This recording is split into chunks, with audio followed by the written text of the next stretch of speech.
Se o cliente te perguntar no futuro, como eu faço para vender um dos meus imóveis que está dentro da holding, o que eu faço? E aí, como é que você responde isso? É para isso que nós estamos aqui hoje nesse vídeo, conversando sobre holding familiar, em que nós vamos esclarecer exatamente o que você vai responder para o seu cliente.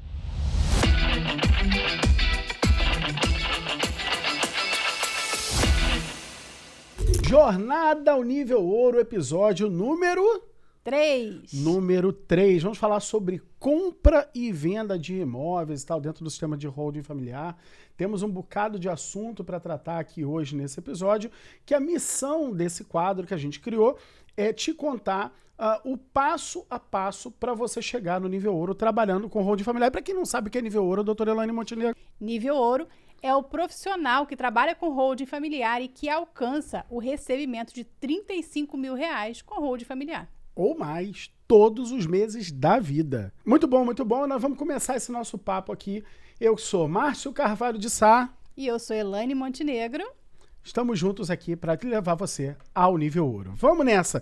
Doutora Elaine Montenegro, afinal de contas, como é que vai ser isso? O cliente tem lá as possibilidades. Como é que a gente vai vender imóvel na holding? Dá para responder de imediato aqui, de supetão? Existem diversas formas de fazer a venda do imóvel dentro da holding e você que vai ficar até o final vai encontrar 4 formas de vender o imóvel dentro do sistema de holding familiar. E você que é advogado de elite que está nos acompanhando, e o advogado de elite é aquele que está inscrito nesse canal, vai acompanhar até o final desse episódio, vai sair daqui com 4 formas possíveis de fazer a venda do imóvel no sistema de holding. É isso mesmo, doutora Elaine. Não seja um advogado pé rapado. Seja um advogado de elite, né? Advogado pé rapado é aquele que dá uma passadinha aqui, assiste, mas não interage muito. O advogado de elite é aquele que se joga, que se inscreve no canal, que sabe o que está rolando aqui, que está aprendendo o holding familiar e dando seus primeiros passos em direção ao nível ouro. Vamos nessa então, doutora Elaine Montenegro. Vamos já começar dizendo o seguinte. Vamos dar aqui quatro formas de se vender imóvel na holding, tá? E mais, vamos dizer também a forma de comprar, beleza? Acho que a gente podia falar então não só de vender, mas de compra e venda. Maravilha, vamos falar de compra e venda porque o cliente tem muita dúvida sobre o que fazer se ele no futuro quiser vender, quiser comprar, aumentar o patrimônio dele comprando mais imóveis. Perfeito. Então tudo começa com a bendita da institucionalização do patrimônio da família. Se você ainda não está familiarizado com o termo, o que é institucionalização do patrimônio da família?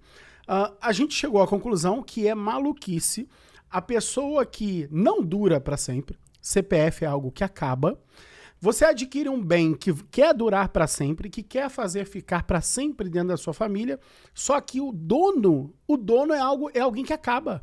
Então, o ideal é que não haja esse dono, o ideal é que haja uma instituição pertencente à família e aquela instituição ela funcione como um cofre e a gente só coloca bens lá dentro. Nunca sai bens de lá dentro. Pode até sair para trocar por outro. A ideia é que aquele cofre da família não só dure para sempre, mas para sempre continue crescendo e crescendo, crescendo, geração após geração, ampliando o patrimônio da família, tornando aquela família cada vez mais forte do ponto de vista material, para que ela consiga lá realizar seus objetivos, ter toda a plenitude de vida para a qual ela tanto trabalha, cada membro da família tanto trabalha. Essa institucionalização acaba se tornando, Márcio, uma mudança de paradigma para a família. Ao invés de comprar, adquirir bens e imóveis no nome da pessoa física, faz tudo isso dentro do sistema de holding. Boa, Elaine. Então, vamos lá. Então, contextualizamos, a ideia é institucionalizar o patrimônio da família. Aí, o cidadão tem lá um bem que ele quer vender. Mas antes de falar como é feita a venda dentro da célula cofre de uma holding familiar, uma vez institucionalizado o patrimônio, é bom que a gente saiba antes. Como se dá isso antes? A grande maioria das pessoas que têm imóveis, Elaine, elas já sabem como funciona. Mas um grande amigo nosso diz assim, o óbvio tem que ser dito. E aí, quando a gente passa a dizer o óbvio, a gente descobre que para vários colegas não era tão óbvio assim. Então vamos lá. Hoje, o bem está no nome da pessoa física, beleza? Quais são as implicações de vender como pessoa física. E isso é importante saber até para poder nortear o processo de decisão daquela família sobre trazer ou não determinados bens para dentro do sistema. Beleza? Então, como é que funciona isso? A pessoa física, ela quer vender um imóvel, tá? Se ela vender um imóvel, tá tudo bem, não paga nada para vender um imóvel. Porém, se ela obtiver algum lucro com essa venda, tá? Esse lucro é o chamado lucro imobiliário, ou no termo mais técnico é o ganho de capital. Isso está tratado na lei, no artigo 148 do decreto 9.580 de 2018, que é o decreto regulamentador do imposto de renda, tá? Isso está lá, vamos ler aqui para o pessoal, vamos lá. O ganho de capital será determinado pela diferença positiva entre o valor de alienação e o custo de aquisição. Legal. Então, vamos enxergar o que é isso. Calculou o valor de alienação, ou seja, o valor que você se desfez do bem, o valor que você vendeu o bem, e o custo de aquisição, por quanto você adquiriu. Se essa diferença for positiva, ou seja, se der lucro, porque se for negativa não tem nada, tá? Negativa ou zero, não tem imposto nenhum a ser apurado. Agora, se houver uma diferença positiva, essa diferença ela se chama ganho de capital. E na pessoa física, tem alíquotas variadas, mas praticamente não tem variação, né? Porque é muito difícil chegar a ter alguma variação. Porque a base inicial da primeira alíquota já é até 5 milhões de reais. Então, se a pessoa tem um lucro imobiliário até 5 milhões de reais, a alíquota, como pessoa física, ela é de 15%. De 15%. E a alíquota é do imposto de renda. A tributação que vai incidir, que você está falando, é do imposto de renda. Exatamente. Estamos falando só de imposto de renda. Até porque na pessoa física, o único imposto que vai haver incidência no caso de venda de um bem imóvel é imposto de renda, se é que vai haver. E aí você tem exceções, né? Que exceções são essas? Quer falar, Elaine? Tem a exceção do valor do lucro e tem a exceção da aquisição de um novo imóvel dentro de 180 dias. Se a diferença for de até 400 mil reais, não incide imposto de renda, não é considerado lucro para essa incidência.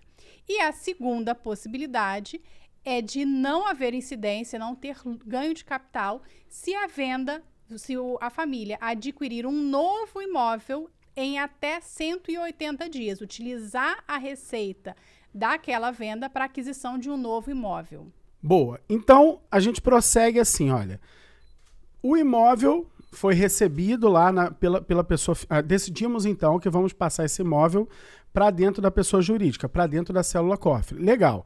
A primeira motivação que tem que nortear a escolha dessa família para saber se ela vai colocar ou não um bem ali dentro, Elaine, é se esse bem ele realmente é acervo patrimonial ou se ele está ali para negócio. Não. Comprei um terreno e vou vender daqui a 1, 2, 3 meses porque é um negócio que eu estou fazendo. Isso não deve ir para a célula cofre. Por quê? Porque não é o acervo patrimonial, é um negócio que aquele sujeito está fazendo, tá? Ele pode até, eventualmente, na hora que a gente vai montar o croquis para ele, entender que é possível constituir ali uma célula operacional de compra e venda e tal, se fizer sentido, se for o caso, se compensarem os valores. Mas, se aquilo ali é negócio, não deve ser tratado para colocar no mesmo ambiente que o acervo patrimonial. Então, esse é o primeiro critério a nortear a escolha da família. Então, quando você tomou essa decisão, traz os imóveis para dentro da célula cofre, o cliente sempre que pergunta para a gente diz para ele sempre a mesma coisa. Não sei. O que eu sei é o seguinte, como seria hoje a venda com a lei de hoje. E aí a gente pode responder para o cliente o como poderia fazer aquela venda segundo as leis de hoje. Segundo as leis de hoje, existem 4 formas de se fazer essa venda, ok? Você pode fazer diretamente pela pessoa jurídica, diretamente pela pessoa cofre, pode vender direto, pode ser que valha mais a pena, pode desincorporar aquele imóvel do patrimônio da pessoa jurídica, pode fazer assim também, pode fazer uma reclassificação contábil, tá? Ou pode até fazer a cisão dessa empresa em duas para que uma delas venda esse imóvel. Basicamente, essas são as 4 formas de se vender.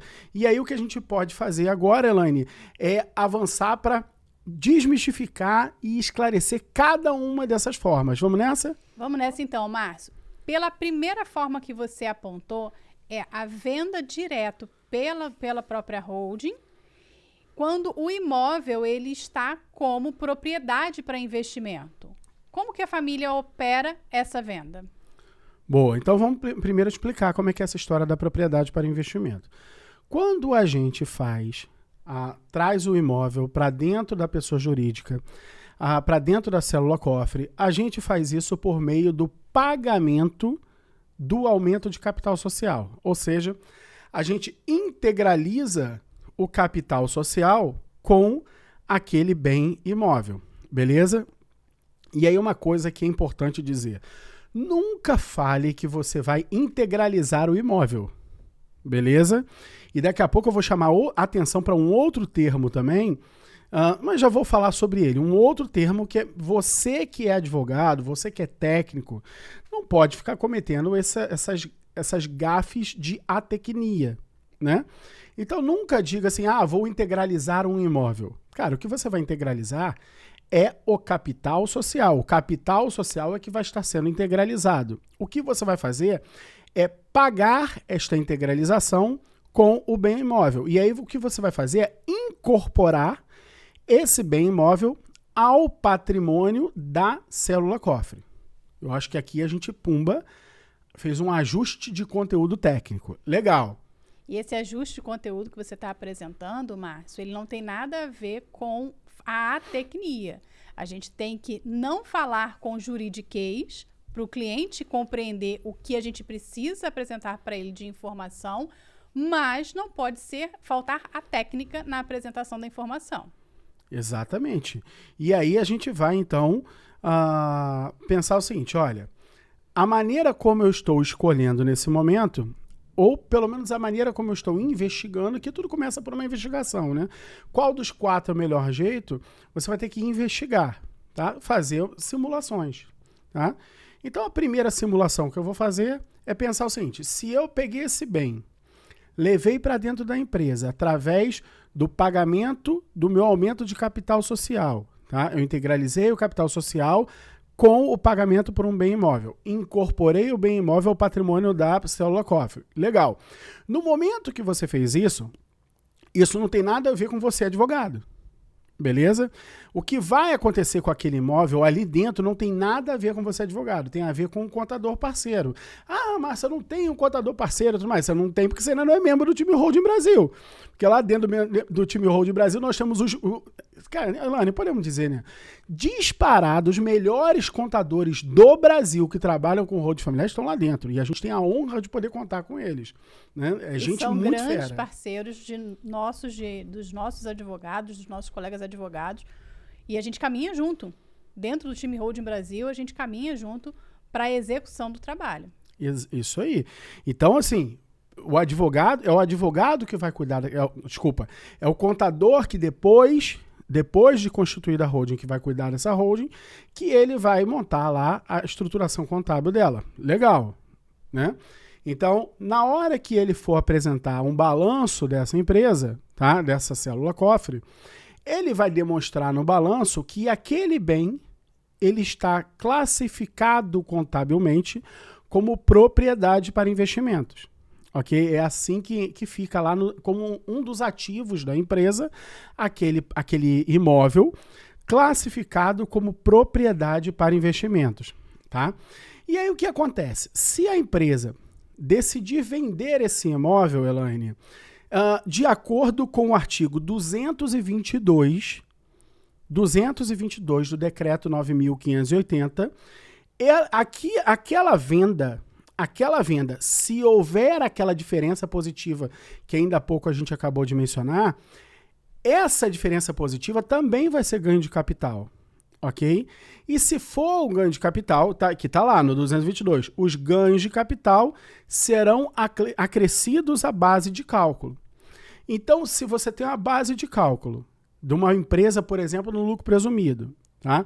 Que é composta, a base de cálculo é composta por receita, tá? Pela receita bruta. E receita não tem nada a ver, as pessoas não podem confundir, Elaine, receita com recebimento. Nem todo recebimento é receita. A receita de uma empresa é aquilo que está vinculado com a sua atividade.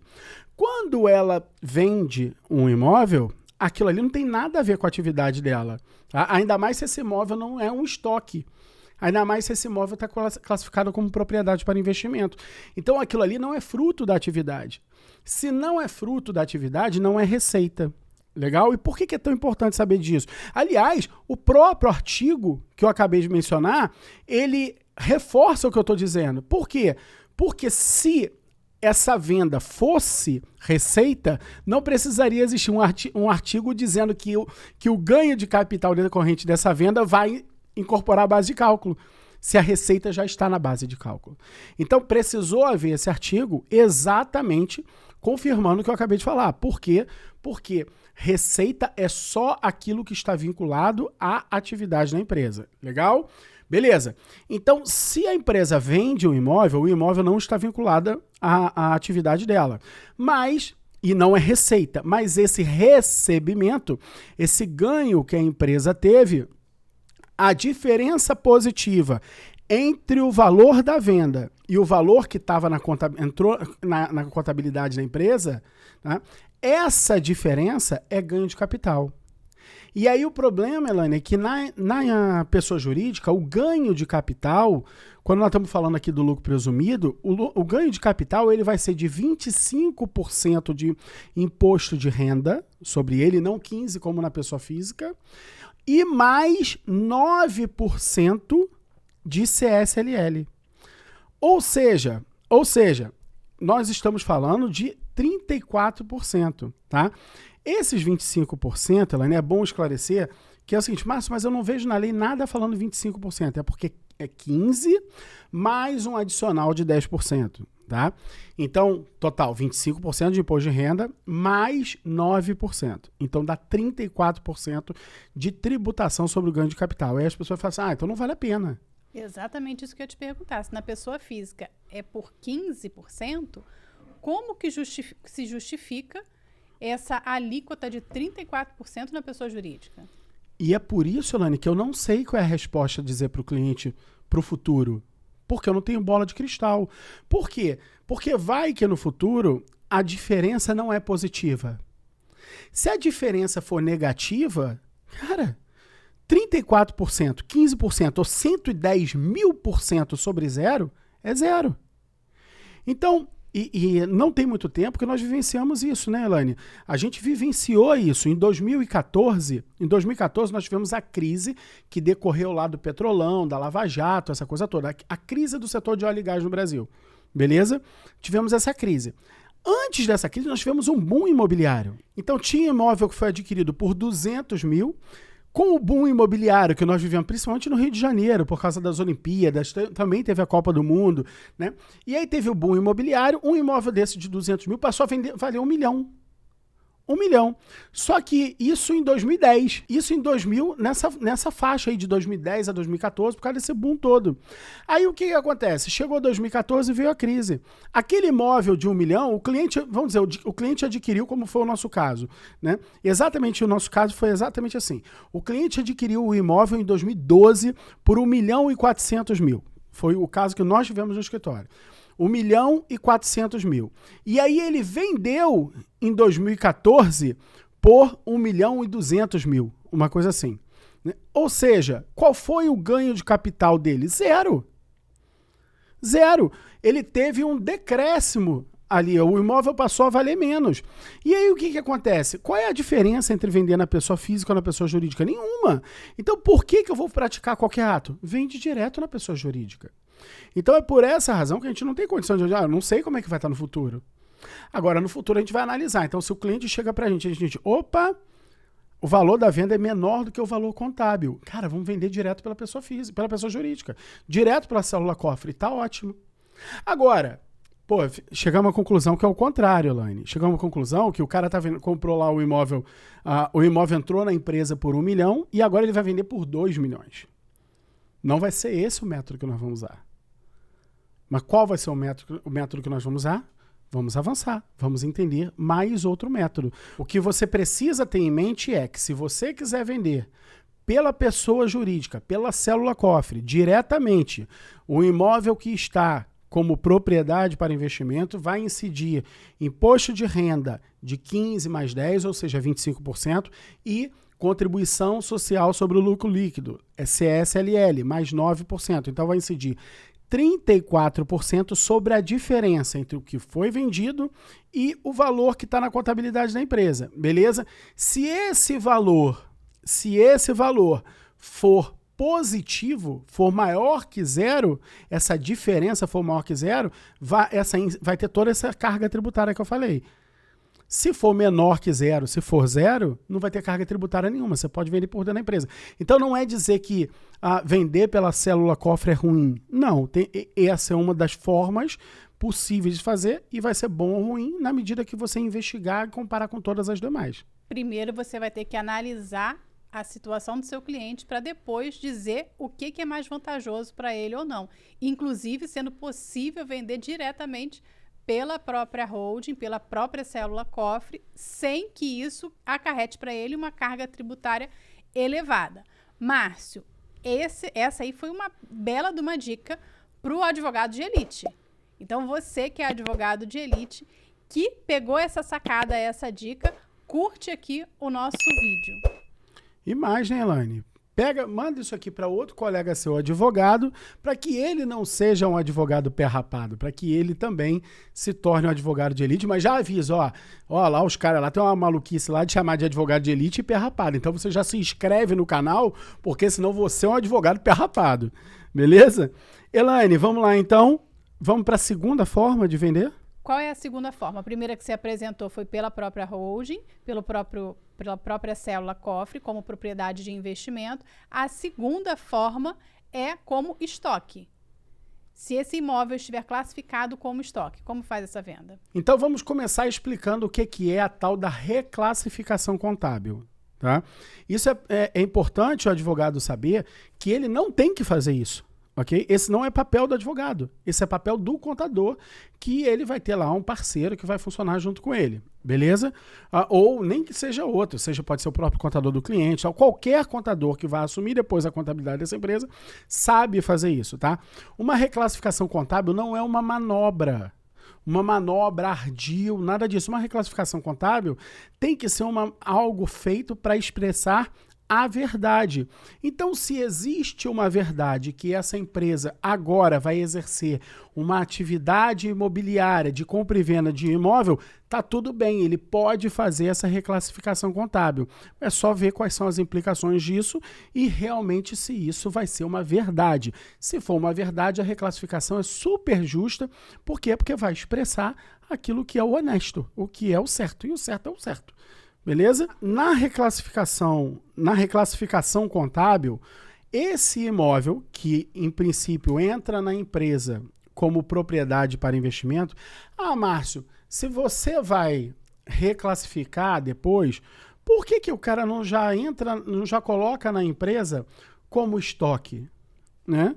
Porque se ele colocar na empresa como estoque, poxa, depois se ele quiser vender não precisa reclassificar. Ótima saída, só tem um problema. Veja, nas regras do ITBI, que a gente aplica para o trabalho com holding familiar, o ingresso desse imóvel numa célula cofre, ele não paga ITBI. Ele tem uma imunidade sobre o ITBI. E por que ele tem essa imunidade? Porque o Estado tem interesse em fazer com que as empresas se fortaleçam, fazer com que as pessoas físicas passem seus bens para dentro da pessoa jurídica. Legal, ok? E esta política de Estado, que está expressa na Constituição, no artigo 156, parágrafo 2º, inciso 1, ela vai dizer o seguinte, ela vai colocar uma ressalva, dizendo que se essa empresa for exercer atividade imobiliária, aquela imunidade não se aplica. Então você não pode criar uma empresa, por exemplo, que a atividade dela seja fabricar relógio, ok? A atividade dela seja fabricar relógio e colocar nessa empresa um imóvel como estoque. Por quê? Porque é fraude. Isso é fraude, você não está fazendo a verdade. Você só pode colocar nesta empresa um imóvel como estoque se você tem lá no contrato social da empresa a atividade de compra e venda de imóvel. E se você colocar essa atividade de compra e venda de imóvel, a prefeitura não vai te dar a imunidade de TBI. Porque ela vai falar o seguinte, olha, peraí, você quer trazer um imóvel para dentro da empresa, mas aqui no teu contrato social está dizendo que um dos seus objetos é compra e venda de imóvel. Então, peraí, se você traz um imóvel para dentro da empresa e é compra e venda de imóvel, eu não vou te dar imunidade. Por quê? Porque você já está de cara caindo na ressalva. Não tem nada a ver, mas é assim que a prefeitura vai tratar. Então vai cair na ressalva. Beleza? Vai cair na ressalva, então não pode. Outra coisa, Elaine, é o seguinte, então legal, Márcia, então eu entendi. Então eu tenho que começar sem ser no estoque, é como propriedade para investimento. Mas aí legal, e se no semestre seguinte eu vou lá e coloco como propriedade, coloco como estoque? Tá tudo bem. Porque o que vai matar o ITBI, a tua imunidade do ITBI ou não, não é a classificação contábil do bem, não é o contrato social, é o exercício da atividade imobiliária e se a receita que você obtém com aquela atividade ela é preponderante, ou seja, mais 50% da receita. Beleza?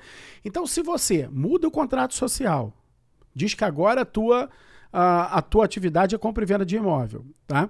Faz a reclassificação contábil desse imóvel. E como é que o advogado vai fazer a reclassificação contábil do imóvel? O advogado não vai fazer. É isso aí. O melhor jeito do advogado fazer a reclassificação contábil do imóvel é pelo telefone.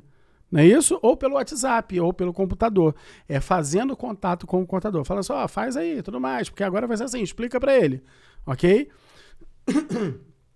Então, a célula cofre vai fazer a reclassificação contábil. Legal. Agora, se ela não exercer a atividade, se ela não vender esse imóvel, tá lindo. Agora, se ela vender esse imóvel, Elaine, o que vai acontecer? Ela vai perder o ITBI. E não é só perder, o que mais que acontece? Vai perder a imunidade do ITBI e ainda vai ser aplicada alguma multa. Multa, vai pagar juros, tudo, vai ter que pagar. Então ela vai ter que pagar o ITBI, beleza? Por vezes, agora, a questão é, isso é ruim? Não, não é ruim. Depende, né? Se é ruim ou não, é a falta de previsão que vai dizer se é ruim ou não. Nesse caso, por exemplo, que eu comecei o tópico falando, Elaine, que é o imóvel agora vale 2 milhões de reais, a venda vai ser por 2 milhões de reais, tá? Aí eu adquiri por 1 milhão. Cara, eu vou ter um lucro de 1 milhão. Beleza? O lucro vai ser de 1 milhão. Quais são as hipóteses que eu tenho para trás? Se eu não tivesse trazido para dentro da empresa, se eu tivesse vendido como pessoa física, eu ia pagar 15% em cima de 1 milhão, eu ia pagar 150 mil.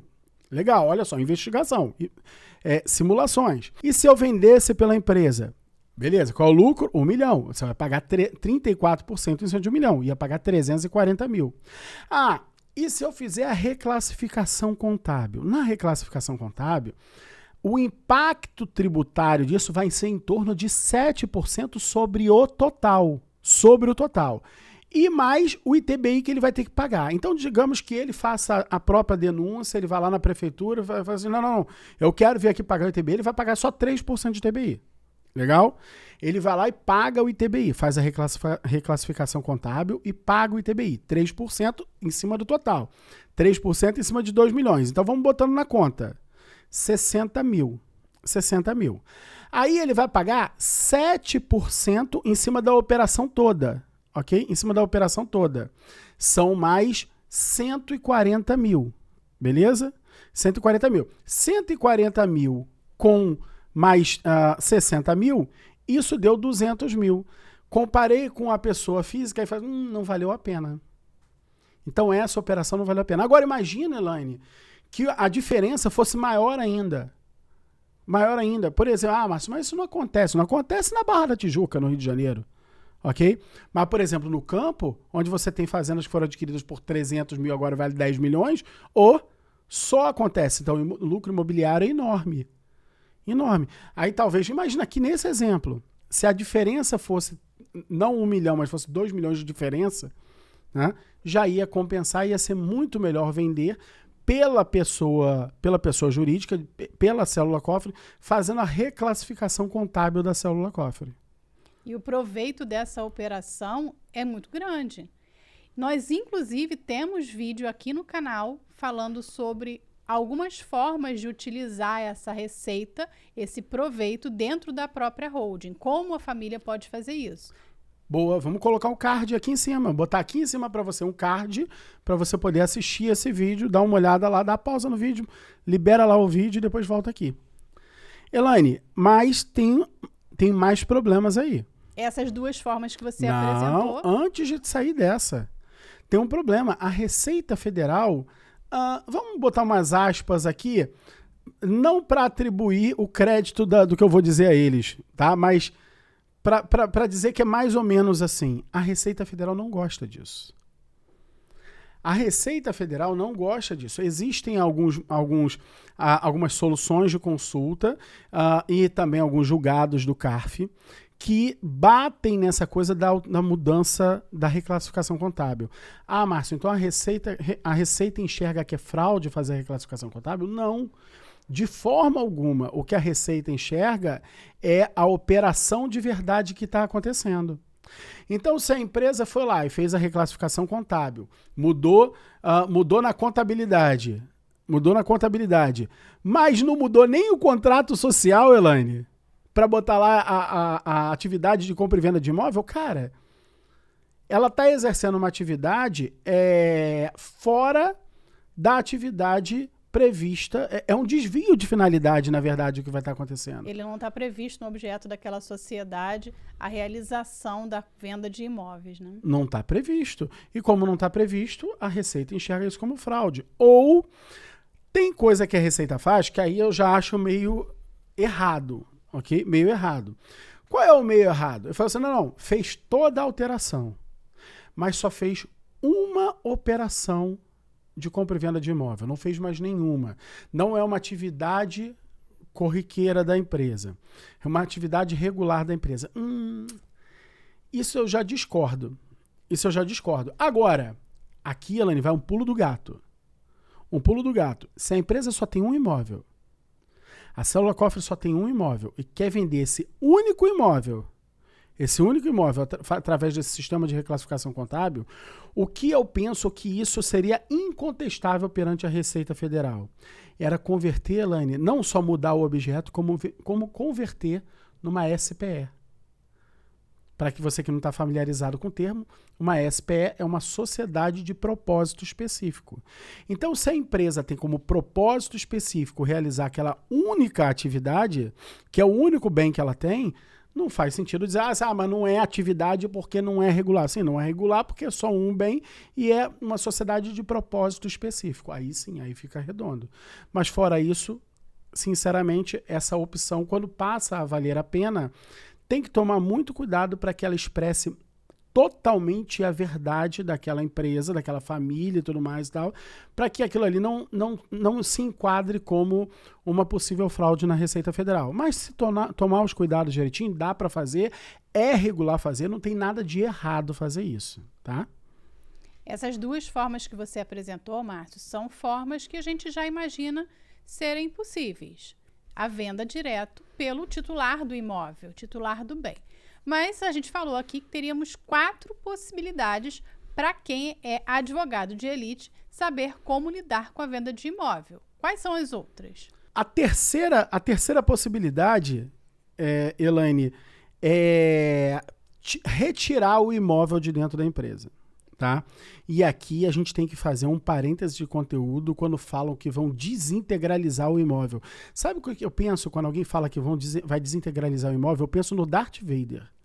Eu penso no Darth Vader com uma arma, sei lá, de laser do Star Wars e que ele vai atirar no imóvel, o imóvel vai desintegrar, né? E aí, mas quando alguém fala que vai desintegralizar o imóvel, eu penso que ele vai desintegrar o imóvel. Porque, na verdade, não existe isso de desintegralizar o imóvel. O que acontece é a desincorporação do imóvel num ato de redução do capital social. Beleza?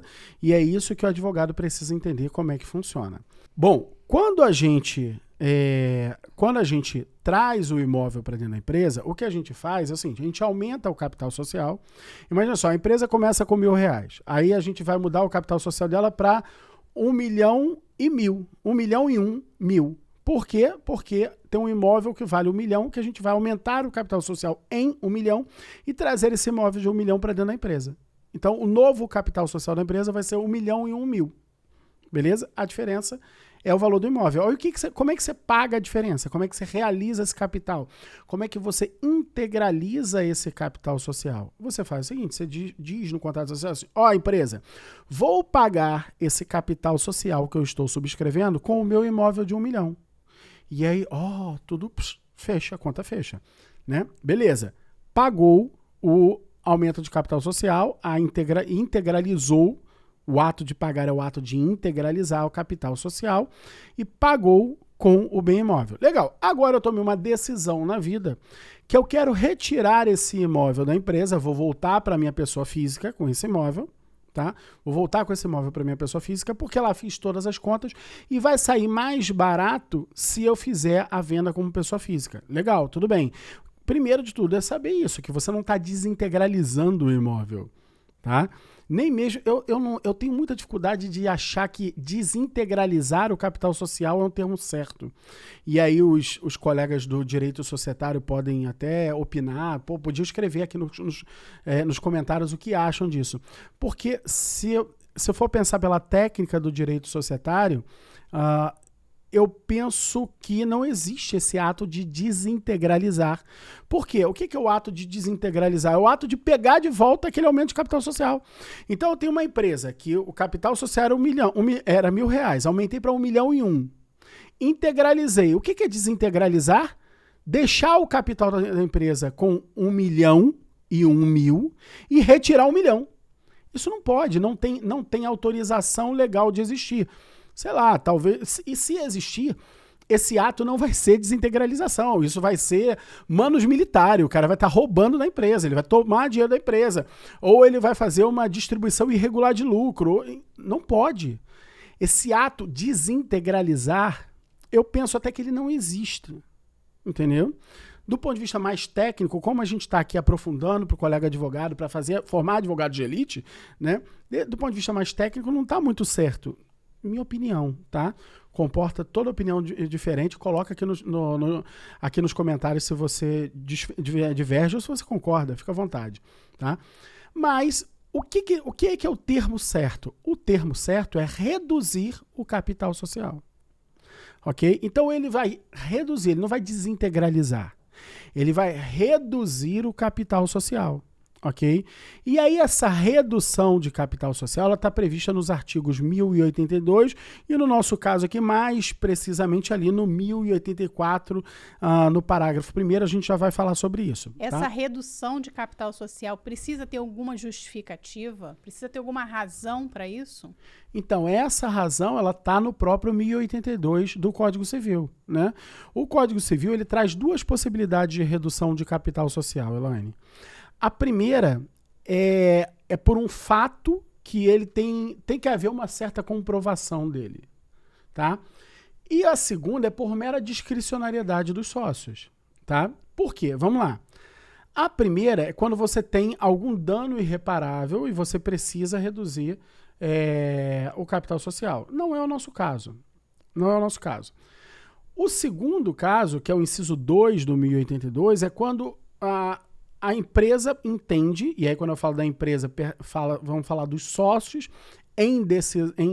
reunidos em reunião de sócios, assembleia e tal, eles decidem que o capital social é alto demais em relação ao objeto. Ele é excessivo frente ao objeto da empresa.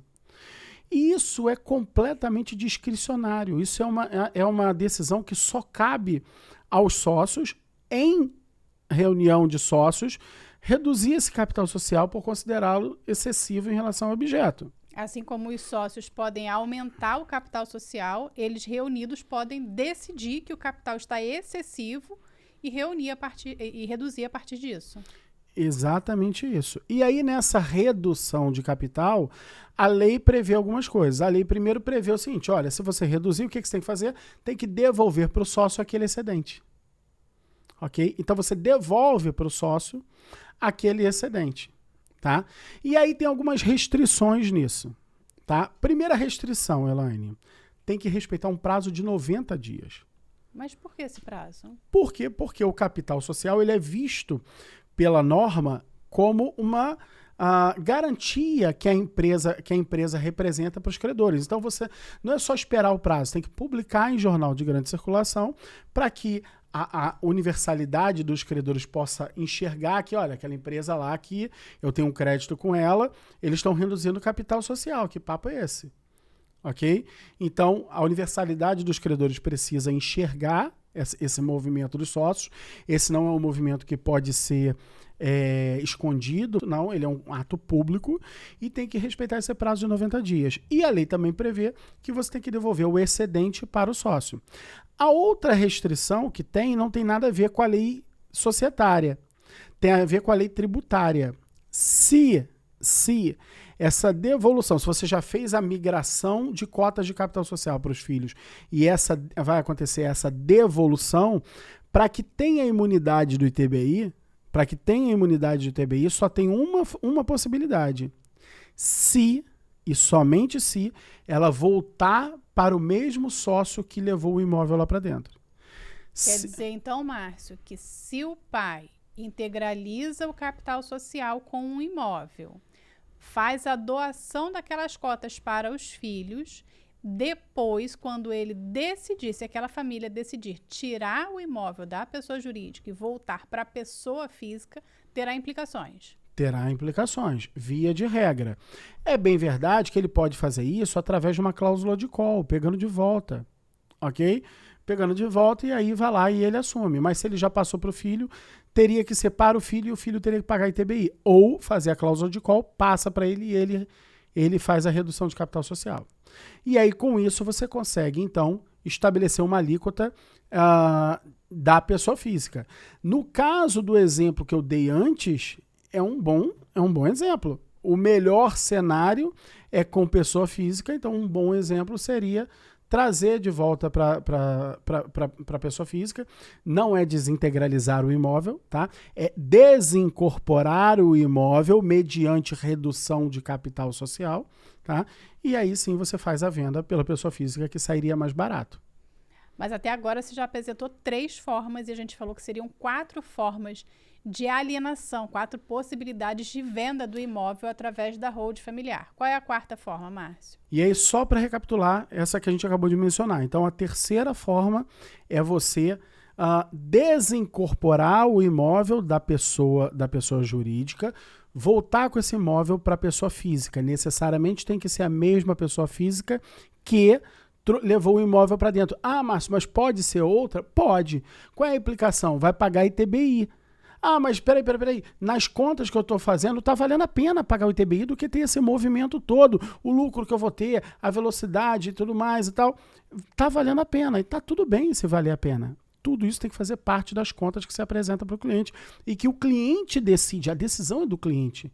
Então, se desincorporar o imóvel mediante a redução do capital social, matematicamente for melhor, e inclusive com as implicações de fazer ou não pela própria pessoa física que levou o imóvel lá para dentro, ou se vai ser uma outra solução, isso vai depender do cliente olhar as contas e fazer a melhor escolha para ele, não a nossa, não a melhor escolha jurídica, mas a melhor escolha dele. E aí sim, Elaine, agora nós estamos prontos para ir para a 4ª forma, que é através da cisão em 2 empresas. Mas antes, eu acho que a gente podia pedir para o nosso advogado de elite, né, Elaine? O que você sugere que eles façam aqui nos comentários? Eu sugiro que o advogado de elite coloque aqui nos comentários, liste aqui o aprendizado que ele teve até agora. Nós trouxemos 2 formas que acho que eram mais óbvias de serem, da gente pensar, de idealizar a venda do imóvel. Essa terceira forma que você apresentou não é tão óbvia assim, mas traz um grande insight. Então, o advogado de elite podia listar para a gente aqui nos comentários quais foram os aprendizados até agora. Boa, então vamos entender como é que funciona esse negócio de cisão, né? A cisão de empresa, uma empresa só, ela cinde, ou seja, ela se divide em 2. De uma empresa nascem 2. Uma empresa, ela não precisa... Veja, se você quer pegar uma determinada atividade empresária e resolver uma divisão dessa atividade empresária em duas, ou mesmo para que aquela mesma organização possa realizar uma nova atividade empresária, mas não misturada com as demais, você não precisa fazer nascer uma nova empresa, ok? Você pode pegar aquela empresa e cindir essa empresa em 2. E essa cisão, ela pode acontecer pelos mais diversos motivos, tá? Pelos mais diversos motivos. Digamos que você queira fazer nascer uma nova atividade, mas não queira perder, Elaine, por exemplo, os bens que tem lá dentro daquela atividade, que tem dentro daquela organização, o patrimônio que tem lá dentro, e às vezes não são nem os bens tangíveis. Muitas vezes são bens intangíveis. É know-how que aquela empresa ganhou, são determinadas certificações que aquela empresa ganhou. Tá? Imagina só que você tem uma empresa, por exemplo, como a gente já cuidou, né, Elaine, de empresa de manutenção de aeronave. Gente, nós tivemos um cliente que era uma empresa de manutenção, ela fazia manutenção de aeronaves para a FAB, né, do Hércules, o C-130. Né? A gente se tornou advogados especialistas em Hércules, o C-130, aquele troço imenso lá, gigante. E a empresa fazia a manutenção dessas aeronaves. Rapaz, para fazer a manutenção dessas aeronaves, precisava ter um volume de certificações que é um troço de outro mundo. Isso é um grande ativo da empresa. É um grande ativo, é um baita. Essas certificações é um baita do ativo. Talvez naquela empresa, inclusive, Elaine, fosse o maior ativo, os maiores ativos que a empresa tinha eram as certificações. Por que eram os maiores? Porque a empresa não tinha patrimônio, ok? Ela não tinha patrimônio, mas ela poderia participar de licitações que, cara, nenhuma outra empresa conseguia. Quer dizer, nenhuma. Tinha os concorrentes dela, mas era um núcleo de concorrentes muito pequeno, porque são certificações muito pesadas, conferidas pela ANAC e tudo mais, e tal, algumas até de órgãos internacionais. Então, se você vai nascer ali uma nova atividade, imagina que essa empresa, eles quisessem também, olha isso, Elaine, olha isso. Essa empresa quisesse também fazer, por exemplo, manutenção de aeronaves de um país, ok? Da Força Aérea de um país que não tivesse uma boa relação diplomática com o Brasil, ok? Cara, dificilmente ia ser permitido a essa empresa que faz a manutenção de uma aeronave da Força Aérea Brasileira, ok? E, por conseguinte, manipula a inteligência das aeronaves da Força Aérea Brasileira, tá? A mesma empresa fazia a manutenção de aeronaves de um outro país, ainda mais um país com menos relações diplomáticas. Então, isso seria um caos. Mas como é que essa empresa pode? Cara, essa empresa não faz diplomacia. É uma empresa. Ela faz negócio com esses países. Negócio. Então, ela poderia fazer um bom caminho, por exemplo, seria cindir. Ao cindir, essa nova empresa poderia levar com ela também as certificações. Ou todas, ou algumas certificações. Exato. Específicas. Lógico que respeitadas as regras daqueles órgãos. Mas é um exemplo. No nosso caso aqui, quero vender um imóvel que está dentro de uma empresa que tem muitos imóveis. Tá? Uma opção que você tem, por quê? Porque se você quer vender um imóvel, ou 2, ou 3, uma empresa que tem 20, cara, se você mudar o contrato social para tentar fazer a reclassificação, você vai mexer com a imunidade tributária de todos os outros que você já levou lá para dentro. Olha a bosta que é. E considerando o prazo do último imóvel que foi incluído. Considerando o prazo do último imóvel, que era de 3 anos. Então, olha só o problema que nós temos. Nesse caso, você poderia cindir essa empresa em 2, pegar esse imóvel que você quer vender, leva para a empresa cindida, a que nasceu daquele movimento. Essa empresa, Elaine, ela já nasce com o objeto de compra e venda de imóvel, e aí vai pagar ITBI, ok? Vai pagar ITBI, mas foi feita a conta e verificou-se o seguinte, que essa empresa vai pagar ITBI, os 3% para levar o imóvel lá para dentro, mas ela vai pagar 7% de tributação sobre toda a atividade. Então, em determinadas situações, vale mais a pena ele pagar 7 mais 3, 10% sobre a atividade inteira, do que pagar 34% sobre o lucro ou 15% sobre o lucro como pessoa física. Então, qual é o melhor cenário? Não existe o melhor cenário. Cada cenário, ele só é bom ou ruim vinculado a um exemplo fático, a um exemplo da vida real. Por isso que a gente costuma dizer que o que a gente faz aqui não ajuda Tício, Meve e Caio. Não ajuda personagens do livro de direito, só ajuda Maria, José, João, Silva, Lobato, Monteiro, Sá, Carvalho, Silva. Só ajuda pessoas de verdade, a gente da vida real, a família de verdade. Mas sim, esse é um caminho, e mais do que um caminho. A única vez que a gente viu a Receita Federal se não gostar desse movimento, e aí dá aquelas aspas, não gostar desse movimento, o contribuinte era um caso de uma venda, Elaine, de 80 milhões de reais em imóveis. Era uma venda de mais de 80 milhões de reais em imóveis, então não era um negócio corriqueiro, era um negócio muito significativo e muito exposto. Era uma empresa muito exposta. E aí a Receita, quando viu, tentou autuar. E quando tentou autuar, isso foi para a Justiça e sedimentou na Justiça que essa atividade é uma atividade totalmente lícita de acontecer. Então, sim, essa é uma grande possibilidade, né, das empresas fazerem, e só a análise da intenção do cliente, no momento em que o cliente for fazer, é que isso funciona. E aqui, Elaine, o que vai ser o melhor cenário para a empresa só é possível estabelecer se você fizer a análise. Você pode vender um imóvel da empresa através da desincorporação mediante redução de capital social, e aí passa para a pessoa física. Você pode vender direto pela empresa, ok? E paga um alto ganho de capital. Se não tiver ganho de capital, ter uma alíquota gigante sobre ganho de capital também é zero, ok? A terceira hipótese é você fazer a reclassificação contábil, desde que faça da forma certa, da forma verdadeira e não com simulação, ok? E a quarta forma que é através da cisão em 2 empresas, para que uma já nasça com a atividade de compra e venda de imóveis. Então isso fecha um cerco em que você consegue dar solução para o cliente de todas as formas. O que é legal você colocar para o cliente é o que a gente faz no nosso escritório.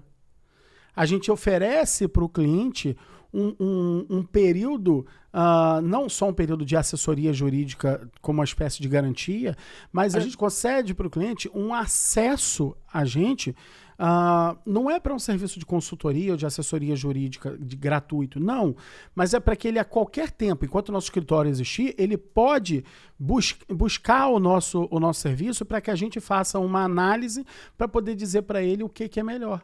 Enquanto o meu escritório existir e estiver atuando com isso, a gente faz essa análise para o nosso cliente ou ex-cliente sem nenhum custo para ele, não importa se ele vai vender o imóvel hoje ou daqui a 10 ou 20 anos. Né? E isso é legal, porque isso não demanda muito esforço do escritório de advocacia, dá para fazer e fica super nice com o cliente. Mas, Márcio, e você também, que é advogado de elite, qual é a forma mais vantajosa? Vou pedir para você, advogado de elite, deixar aqui no chat qual é a forma mais vantajosa. Para o caso que ele, porventura, está vendo hoje, entendeu? Se é um caso de um cliente que ele tem hoje, alguém, escreve no comentário, né? Qual é a forma que, para o caso que você está vendo hoje, está parecendo ser a mais vantajosa. Quero lembrar também, Márcio, que a gente tem um outro vídeo aqui no nosso canal falando tudo sobre venda de imóveis dentro do sistema de holding. Vou pedir para deixar aqui no card também na tela. Maravilha. Elaine, vamos agora então finalizamos as 4 etapas, terminamos a nossa conversa? Não. Temos aqui uma das coisas mais importantes, que é o seguinte: como ele adquire o imóvel, não é isso? Sim, muitas das vezes a família ofere mais patrimônio e vai adquirir mais imóvel, quer adquirir mais imóvel. Como é que é a melhor forma dessa família adquirir mais bens imóveis? A melhor forma, ou melhor ainda, a única forma de alguém que já tem um sistema de holding familiar, já montou o sistema em que fez a institucionalização do patrimônio da família, é fazer uma verdadeira mudança de paradigma. É nunca mais adquirir imóvel da forma velha. Não faz sentido o cara que agora tem uma holding adquirir imóvel em nome próprio. A partir de agora, toda aquisição de patrimônio que ele fizer vai ser em nome da célula cofre. Vai ser através da instituição que pertence à família. Acabou. Ele não tem mais agora que fazer a aquisição pela pessoa física para passar para dentro da pessoa jurídica. O que as famílias precisam é fazer uma mudança de paradigma. Cara, o sujeito que fez uma holding familiar, é incabível para ele, é inconcebível para ele que ele tenha feito todo esse esforço, todo esse movimento, todo esse gasto para montar a holding dele, e ele continue tendo um comportamento incompatível com todo esse movimento que ele fez. E que comportamento incompatível é esse? É o comportamento de continuar adquirindo bens como em nome de alguém que o CPF vai acabar. Então, toda aquisição patrimonial tem que estar dentro de um novo paradigma. E que novo paradigma é esse? Se você tem uma célula cofre, se você tem uma instituição que pertence à família, todo novo bem que existir já vai ingressar direto por aquela célula cofre, pela instituição da família. Então, se você, não, Márcio, mas quem trabalhou fui eu, quem ganhou dinheiro fui eu conquistei mais dinheiro e agora vou usar esse dinheiro para comprar um novo imóvel. Não! Você não vai usar esse dinheiro para comprar um novo imóvel. Você vai usar esse dinheiro para levar esse dinheiro para dentro da célula cofre. Esse dinheiro é um bem que você tem, então leva para dentro da célula cofre. E a célula cofre, ela sim é que vai adquirir o bem. Por quê, Márcio? Por que não fazer? Eu compro. Porque se você comprar para você vai pagar ITBI. Aí depois já vai ter que ficar discutindo com a prefeitura. Imunidade. Reme. 2 registros de imóveis. Aliás, eu acho que só de falar isso eu já convenci, né? Você quer pagar 2 registros de imóveis? Qual é o teu problema? Tá rasgando dinheiro? Pô, não precisa dar para mim, não. Dá para os pobres, pô. Beleza? Então, o que você vai fazer? Leva o dinheiro para dentro da pessoa jurídica, até porque dinheiro não paga imposto para levar para dentro da pessoa jurídica, até porque dinheiro não faz escritura pública para levar para dentro da pessoa jurídica, né? Não pague TBI, fica tranquilo, leva o dinheiro para dentro da pessoa jurídica e a pessoa jurídica já faz a aquisição. A célula cofre é que vai fazer a aquisição do novo imóvel. Então, foca, mudança de paradigma. Quem não tem vida eterna não tem que ser dono de bens. A não ser que o cliente seja o Drácula, beleza? E ainda assim o Drácula eu acho que não tem vida eterna, né? Não sei, eu não entendo muito desses troços. Mas se não tem vida eterna, se não é o Munra, ok? Se o teu cliente não é o Munra e aqui a gente entrega a idade, né? Porque só quem assistiu o desenho na década de 80 sabe quem é Munra, o ser eterno, né? Se o teu cliente não é o Munra, ele não tem que ter bens em nome próprio, beleza? E o Munra era o dono do quê, Elaine? O Castelo de Grayskull era do He-Man, o Munra era do Thundercats. Eu tô misturando a bagaça toda. Não é da minha época. Isso não é da minha época, não. Tá bom, até parece. Então, essa mudança de paradigma, ela não é só benéfica para estrutura, mais simples adquirir direto pela pessoa jurídica, mas também ela é mais econômica para a família, como você acabou de dar o exemplo do gasto com o registro do imóvel. Claro, mais econômica, sem dúvida, porque não vai ter que fazer 2 registros de imóveis. Né? Não chega nem a ser mais econômica. A outra que é mais burra. É mais burra mesmo, tá? Então, com isso, aí sim, Elaine, eu acho que a gente conclui esse nosso papo aqui de hoje com chave de ouro, explicando as 4 formas de vender imóveis na holding. Lembrando, daqui a 5 anos, seu cliente te procurou para vender um imóvel, você apresenta essas 4 formas? Não. Você vai apresentar as que existem daqui a 5 anos. Quais serão? Não sei. Não sei. Uma coisa que eu tenho por certo é que provavelmente não serão as mesmas, porque, uau, o Brasil não é para amadores. Não é para amadores. Então, nada melhor para viver, para formar patrimônio num país que não é para amadores, de deixar isso o mais inerte possível em uma instituição que possa ter vida eterna, que não acabe e que fique menos sujeita às mudanças tributárias do que o ser humano. O ser humano está muito sujeito à mudança tributária. Por exemplo, a Constituição prevê o imposto sobre grandes fortunas, ok? Uma certeza que eu tenho, imposto sobre grandes fortunas não pode, tá? Não pode, é um contrassenso com a economia de qualquer país do mundo, tá? Não pode ter como contribuinte pessoa jurídica. Né? O contribuinte da pessoa do imposto sobre grandes fortunas sempre será pessoa física. Okay? Não teria nem cabimento esse imposto, essa tributação sobre uma pessoa jurídica. Não tem, até porque a finalidade da pessoa jurídica a finalidade é gerar lucro e o lucro ter como destinatário o ser humano. Então, o ser humano, ele, em última análise, é ele que acumula fortuna e não a pessoa jurídica.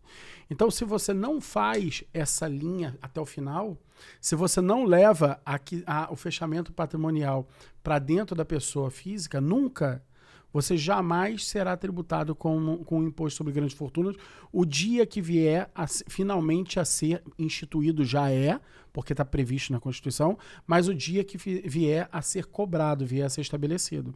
Então, o que está menos sujeito às intempéries do nosso país, sem dúvida nenhuma, é você institucionalizar o patrimônio da família.